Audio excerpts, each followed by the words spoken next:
added over 400 extra train services, restoring the timetable to levels not seen since 2016. More than 100 new drivers have been hired, but it's still not enough to avoid a massive overtime bill.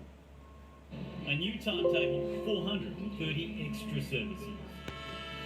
About time. To make it happen, Queensland Rail has employed an extra 108 drivers, well short of the 200 drivers needed to fulfil the promised timetable without relying on overtime. $25 million a year in overtime being paid.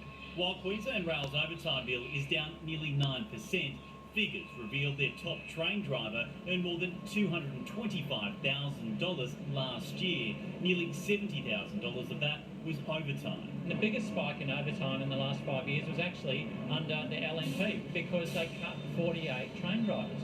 But perhaps Queensland Rail's biggest problem is simply keeping trains running on time. Critics say services are constantly delayed or cancelled due to mechanical issues.